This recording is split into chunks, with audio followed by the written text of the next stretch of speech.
Welcome to Films and Stuff with your hosts, Pete Mitchell and Ethan Hunt. Pete, it's time for Films and Stuff. How are you today? I am great, Ethan. How are you? I'm also great, and it is our weekly stream or skip segment. I think all of our listeners know the rules, but do you want to recap them quickly for us? Absolutely.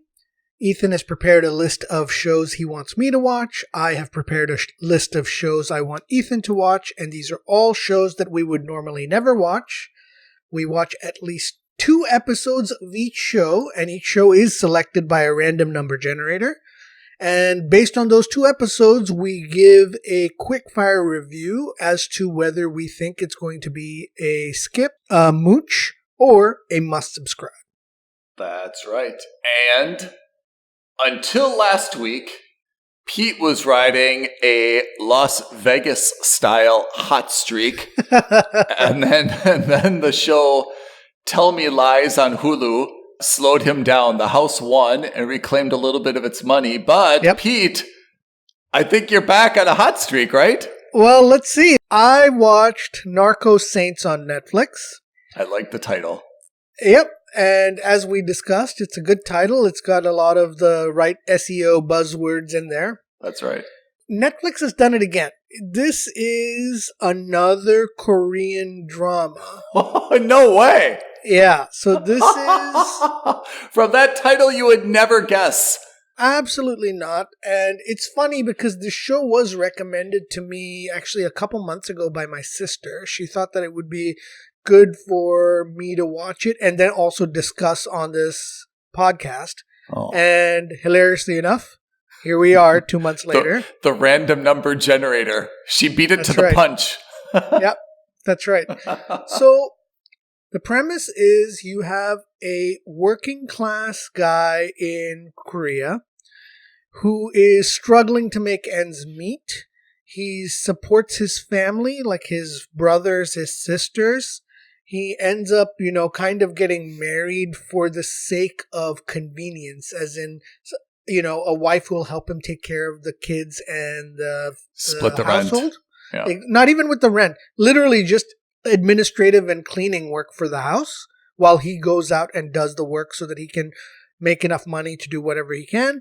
And you see him slowly build himself up. He starts off as a guy who's working as a waiter in a karaoke bar and as a mechanic by day who helps serve the U.S. base there.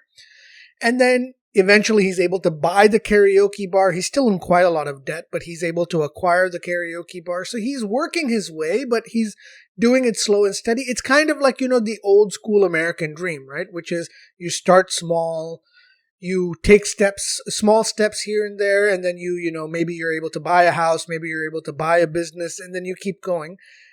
But he sees that as a bit of a slog, and he kind of wants to make money faster so that he can stop, really breaking his back. Okay. And so he gets introduced to a friend of his who wants to start an import business of fish from South America. Okay. And the reason Chilean sea bass. It's actually, it's Surinamese skate. Is that a thing? Apparently. I don't know. Does not I'll sound tell you delicious, why. by the way. Does not sound delicious. So he does it. He finally goes to Suriname. He's convinced by his friend to go there to invest. So he sells his stake in the karaoke place. He sells the mechanics shop. And he basically he goes all in on this place, only to find out after that he's in there and after he started the business that people are using his shipping of skate from Suriname to Korea as a way to export drugs from Suriname to Korea. So he gets involved in the drug trade. And so I don't want to say more, but this show, 2 things. One, if you're thinking of what kind of show it is, the way I think of it is it's a mix of maybe 10% Breaking Bad, 20 to 40% American Made, the Tom Cruise movie? I do. And then another 40 to 50% of Donnie Brasco. Okay. And here's the crazy part. That sounds like a good mix. It's a great mix, and here's the crazy part. All true story. Oh, no way. Yeah, that's what blew me away. So I was just doing like usual, like I'm watching, I'm going to just check IMDb, and I'm going to check the Wikipedia to see like, Yeah. who, Do your research. if these guys are in any other shows, etc. Turns out it's a true story. It's a mini series. It's only 6 episodes long, and I flew through all 6 episodes within like a day and a half. But it's in Korean language, dubbed in English, or it's subtitles? Both. But yes, I thought it was a great show, and I highly recommend it. If you're looking for a show that's A, it's short and sweet, and B, if you're in that, like semi-crime saga, a little bit of the drug trade, then this could be a good show for you. And especially because it's a true story. So you actually start to feel the tension. Mm. And you knew this at the beginning? Like it says it on the screen, or it does not say it on the screen at all? If it said it on the screen, I missed it. I found out Korean. Afterwards. Yeah. When we look at worldwide entertainment or like production, of course you've got Hollywood and everything US based, right? And then of course you've got then there's Bollywood, of course, for Indian movies. Britain has a thriving entertainment practice. And then, maybe Mexico has the telenovelas. Yeah, absolutely. Then would you say that next is Korea? Would you say Egypt? France? I would say, yeah. So I think Korea has kind of jumped up on that list, but only because of Netflix. Yeah. I think the reality is that what Netflix has done is exposed an industry that was already performing at a high level. And I strongly suspect that if Netflix were to do the same in Egypt, we've lived in the region, we understand that area. But I sneakingly suspect that if Netflix tomorrow said, okay, we're going to go to Egypt, we're going to talk to the Ministry of Culture, and we're going to find 15 shows that we really like and buy the rights, and we're going to throw in a couple $100 million for like another 50 TV series, I imagine we'd get quite a few shows that would become maybe not instant hits, but would certainly become hits on a more global scale. And I can certainly say the same thing for Southeast Asia. For sure, in Indonesia, in Malaysia, and all of these kinds of places, Vietnam, they must have exactly the same thing. But because no one's really shown a light on them or given them a worldwide/global platform, that's probably why Korean seems like it's the place to be for any kind of show. I think that's right. I guess if I had to just make some assumptions, I would make assumptions that the Korean, film and television industry is obviously thriving. They've probably got, huge national demand. And what we've seen from Netflix is 5 or so, right? We've got Squid Game. We had A Model Family. We have this one. There was one other one. There's one about like a bunch of Korean kids who have to survive a zombie thing. Yes. Then, we had the movies as well, right? Parasite. Yes, won Parasite. an Oscar, right? So these are all things that, like as you're saying, elevated the scene for everyone. But if you were I don't know if there's such a position, but let's just say you're the minister of reputation for Korea.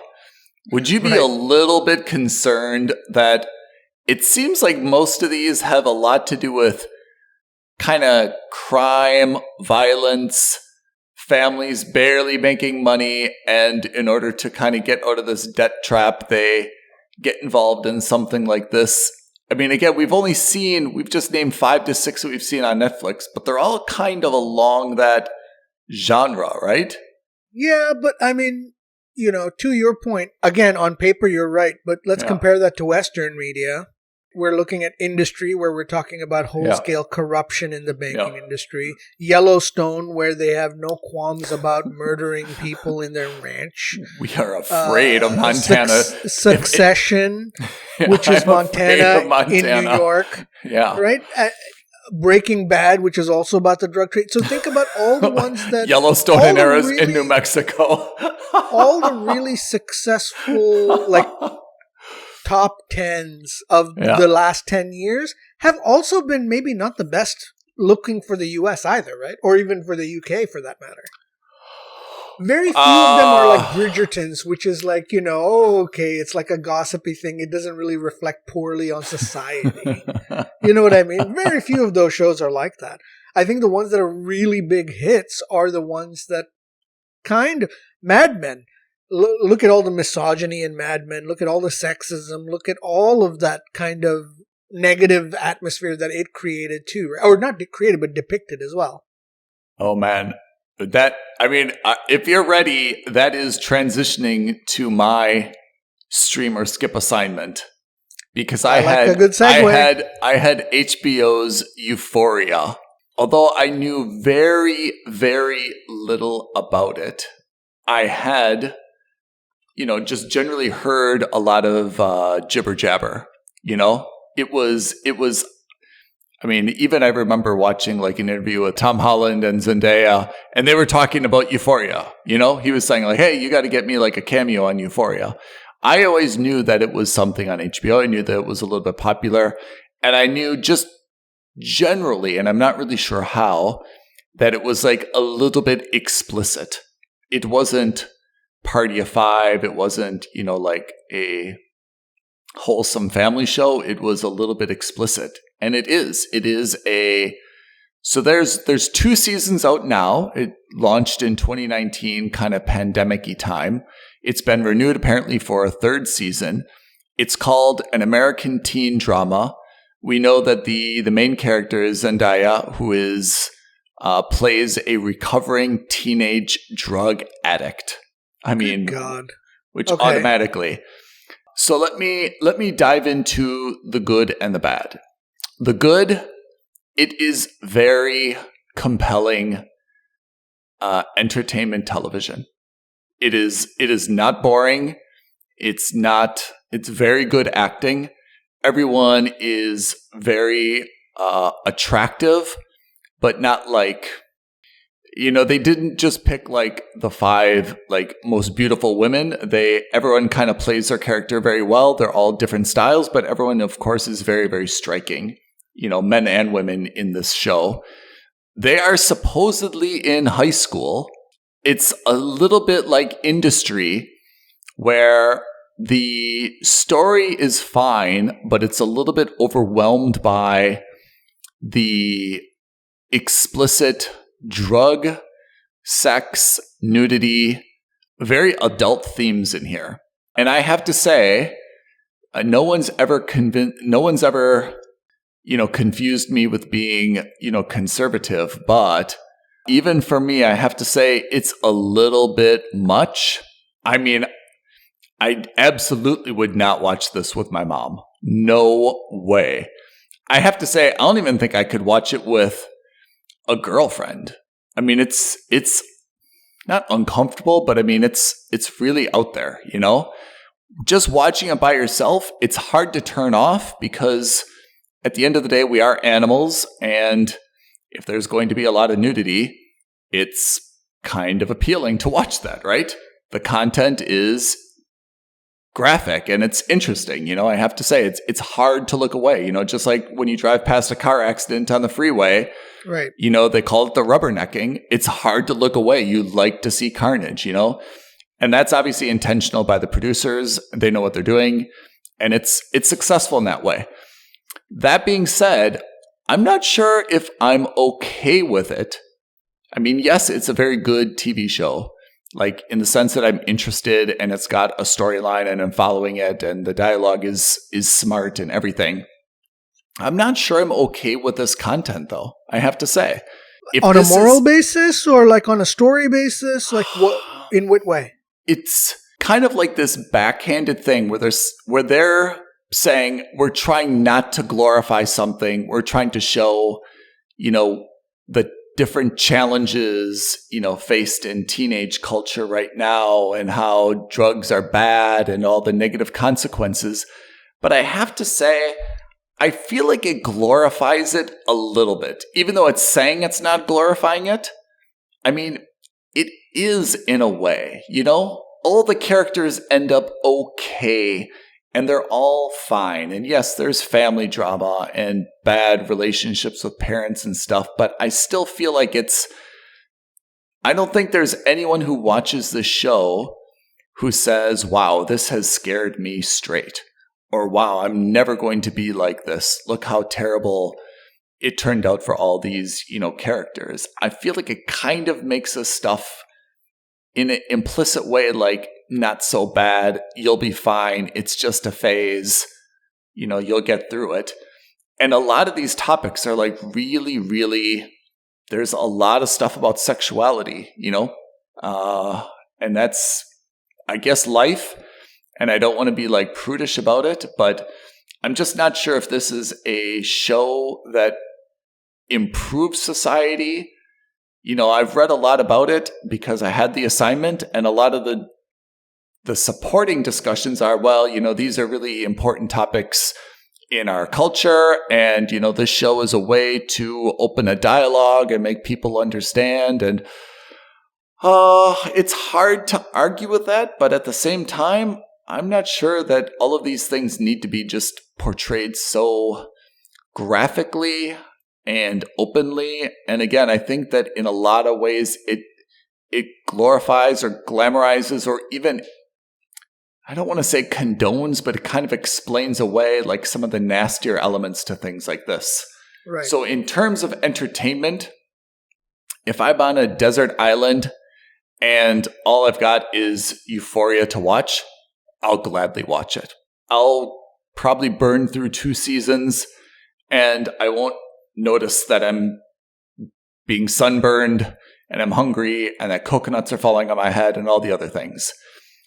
Just in terms of whether I want to, subject myself to this, and whether I think that I'm a better person or I'm getting anything new out of this, I think just like industry, I think I'm going to stop watching it just because I'm only watching it for, the sex scenes and for the shock value of it. I'm not sure that I like myself more when I watch that show. I'm not learning anything. I'm not learning to be more tolerant. I'm already tolerant. I'm not learning anything on how to deal with my challenges in life. I'm not learning anything new about any industry, sector, academic subject matter, country, geography, nothing. I'm not being more creative. So I feel like this is, definitely hit the algorithm on how to attract and keep an audience.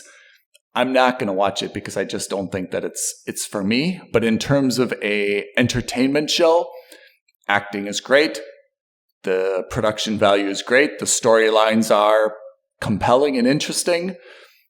There's no wooden acting. Everyone does a very, very good job. So I have to say, as a show, I can see absolutely why it's popular, why it's gotten a lot of shows or a lot of awards. But I think it's not for me. Okay. It sounds like what you're saying is how I feel about movies like The Joker or like I, Tonya. Yeah. Which is you're kind of giving a redemption arc and glorifying certain things which maybe not necessarily deserve to be glorified and or given redemption to. Yeah. I mean, these are tough topics. I don't dismiss anyone who's ever, been addicted to drugs. I mean, that's really serious. And to be a teenager addicted to drugs, I mean, my God, I don't even know where you go with your life after that, right? I mean, it's terrible. It could also be a discussion as to whether it's appropriate for Hollywood to kind of dictate how these discussions happen versus your parents and your family and, qualified professionals. Yeah. But again, look, that's not what this episode is about. That's not what this podcast is about. We're just judging it based on its artistic merits. Ultimately, if that's how you feel, that is equally important. So yeah, I gave it a mooch. I mean, and the reason is I do think it's got some redeeming, entertainment value. You won't be bored if you watch it, but it's definitely adult content. And maybe I'd be a little bit more okay if the folks were in college. I don't know how I justify that, but I mean, again, I am watching nudity of, I know that they're in their 20s, but they're portrayed to be in high school, right? Right. So 15, 16, 17, 18. Yeah, it's Yeah, kind of creepy. I mean, maybe and not the gross. 15, like 17, 18. Like, it's kind of inappropriate, right? Like, Yeah. I shouldn't be watching these explicit sexual escapades between people who are in high school, right? They're hypersexualized. And neither you or I are in high school, so I'm not sure if that's really representative of how it is now.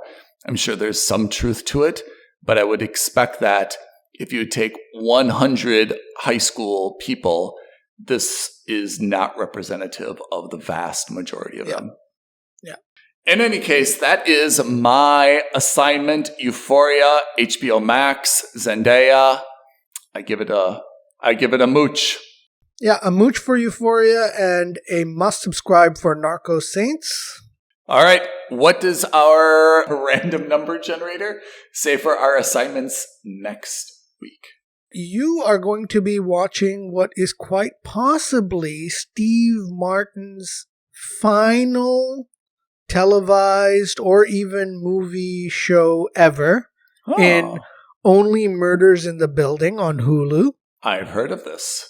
What do you have? I will be unfortunately watching Pennyworth. Why unfortunately? On HBO Max. Why unfortunately? I'll tell you why next week when we do the review. Okay. But Batman is not the same for me as Star Wars. So when I watch Star Wars, I like to get into the nitty-gritty of other random people and the behind the scenes. I don't need to see the backstory for Alfred Pennyworth, Bruce Wayne's butler, and Batman's confidant. I have to say, I'm a little bit surprised by that. I would have thought you'd be a little bit more enthusiastic about it, but I understand the justification. That makes sense.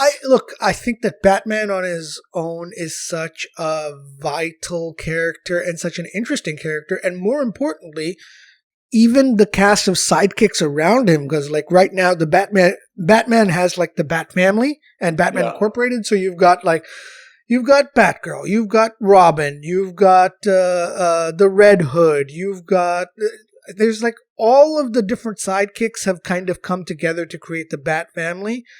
There are so many more interesting characters. I hope I'm wrong, but my current prejudice is that there are other characters in the Bat universe I would rather be focused on over Alfred Pennyworth. I can see that. I didn't even know his name was Pennyworth. I always knew it was just Alfred. Yeah. Sounds like a character on Bridgerton, actually. Yeah, exactly, right? Exactly. That's my assignment for next week. And just to keep you guys updated, we have indeed been watching Andor. The 10th episode just dropped, and we saw that. And we've also been watching weekly watch parties, The Peripheral on Amazon Prime. Oh, yes. We have to talk about those both in subsequent episodes. Do you agree? So don't forget, leave us a comment, send us an email, aloha@filmsandstuffpodcast.com, tweet at us at F&S Podcast. Follow us. You'll get links every week. Ethan is diligently putting out links every week. Indeed, I am. Friday, 6 p.m. London, 10 p.m. Dubai time. Unfortunately, that's 1 p.m. on a Friday afternoon. But, I'm not saying you should skip work. But if you're not doing anything or working remote... You should skip work. We should also consider shifting. If we get some good requests, we will consider shifting, and we can do it a little bit later, London time and early morning Dubai time. Gladly, but we need to hear from you for doing that. We're happy to do that. But yes, join us for our weekly watch parties. We're watching The Peripheral. It's awesome. It is awesome. At this moment, right now, it is a must subscribe for me. And I think I can speak for Ethan when I say it's a must subscribe for him as well. You can speak for me. You do speak for me. And absolutely, we need a separate episode that's dedicated to The Peripheral, because we watched five shows so far. And I think that we've gotten a pretty good sense of where Jonathan Nolan is going with this. But I still have a lot of questions. And there's some gaps that are either he got wrong or just haven't been explained away Fully yet. Explained, yes, exactly. In any case, that's it for us for this week's episode of Streamer Skip. That is it for Streamer Skip. We shall see you next week or next episode. Thanks, everyone. Have a great day, all. Bye. Thank you for listening to another episode of Films and Stuff. If you haven't already, please subscribe and review on Apple Podcasts, Spotify, or wherever podcasts are downloaded. Films and Stuff. There is no substitute.